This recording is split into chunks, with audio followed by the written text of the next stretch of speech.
बिहार के सीवान से बड़ी खबर मिल रही है। बालिका गृह से 13 नाबालिग लड़कियां फरार हो गई। रात के अंधेरे में वार्डन और गार्ड को चकमा देकर लड़कियां फरार हो गई। प्रशासन में हड़कंप मच गया। इस मामले के बाद लड़कियों की तलाश की जा रही है। आपको ये भी बता दें कि कई मामलों में जो नाबालिग लड़कियां हैं उनके शामिल होने का आरोप है। फरार लड़कियों में ज्यादातर सारण और गोपालगंज की रहने वाली थी और कुछ भी बोलने से जो प्रशासनिक अधिकारी हैं वो फिलहाल बचते हुए नजर आ रहे हैं। जीरादेई थाना क्षेत्र के भैंसाखाल गांव में बालिका गृह स्थित है, जहां से 13 लड़कियां रातों रात गायब हो गई। कहां ये लड़कियां गई, कैसे ये लड़कियां गायब हो गई, इसके बारे में जानकारी अभी तक नहीं मिली है। लेकिन रात के अंधेरे का फायदा उठाकर जो लड़कियां थी वो बालिका गृह से फरार हो गई। और प्रभाकर कुमार इस खबर पर और ज्यादा जानकारी के लिए हमारे संवाददाता सीधा लाइव हमारे साथ जुड़े हैं। प्रभाकर, और क्या जानकारी मिल रही है इस पूरे मामले को लेकर? कहां ये लड़कियां गई, गार्ड की मौजूदगी में, वार्डन की मौजूदगी में, कैसे जो लड़कियां हैं वो एकाएक गायब हो गई?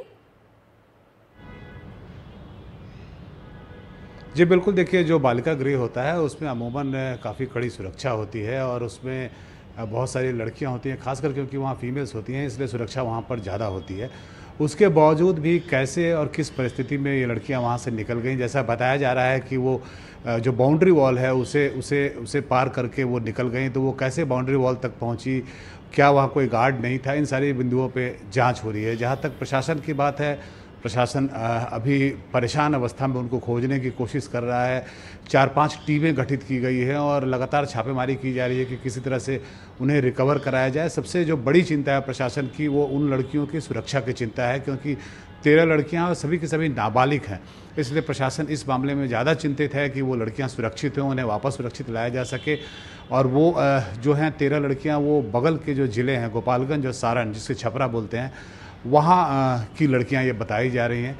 जहाँ तक ये बालिका गृह है, ये जीरादेई थाना है सिवान में। जीरादेई बहुत ही इम्पॉर्टेंट थाना इसलिए आप उसे बोल सकते हैं क्योंकि देश के पहले राष्ट्रपति डॉक्टर राजेंद्र प्रसाद का वो गृह क्षेत्र है, उनका गांव है वो। तो ये डॉक्टर राजेंद्र प्रसाद जो देश के पहले राष्ट्रपति थे, उनके गांव का ये मामला है। उनके गांव से सटा हुआ ये गांव है, थाना क्षेत्र वही है और वहाँ पे जो ये बालिका गृह बना था उसमें यह घटना हुई है। अभी जो अपडेट है इसमें यह है कि प्रशासन लगातार छापेमारी कर रही है, खोजने की कोशिश हो रही है। आसपास के जिलों को भी अलर्ट किया गया है, लेकिन अभी तक इन्हें कोई सफलता मिली नहीं है। जी अच्छा प्रभाकर, ये भी जानकारी मिल रही है कि जब लड़कियों के परिजनों को इसकी जानकारी मिली इस पूरे मामले की, वो भी मौके पर पहुंचे और उनका ये आरोप लगाया जा रहा है उनकी तरफ से कि जो वार्डन है, जो गार्ड है, उनकी मिलीभगत के चलते कहीं ना कहीं जो लड़कियां हैं वो गायब हुई हैं। इसे लेकर अभी तक कोई जानकारी मिली है?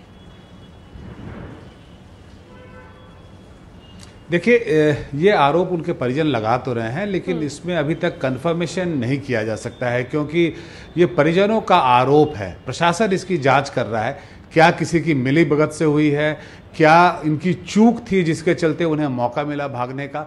ये इन सारी बिंदुओं पे जांच हो रहा है क्योंकि अभी घटना तुरंत की हुई है, रात की घटना है, तो अभी इसमें किसी भी निष्कर्ष पर पहुँचना जल्दीबाजी होगी। अभी फ़िलहाल अपडेट यही है कि इस पर जाँच की जा रही है। ये देखा जा रहा है कि क्या कोई इसमें मिला हुआ था, क्या किसी ने उनकी मदद की या किसी से चूक हुई जिसके चलते जिसका फ़ायदा उठा के वो वहाँ से भागी हैं। बट जो सबसे पहली प्रायोरिटी है प्रशासन की, वो उन 13 लड़कियों को खोजना है क्योंकि वो 13 लड़कियां हैं, नाबालिग लड़कियां हैं। सबसे महत्वपूर्ण है कि वो नाबालिग लड़कियां हैं, तो वो कहीं उनके साथ कोई दुर्घटना ना हो जाए, वो सुरक्षित वापस आ जाए, ये अभी प्राथमिकता है।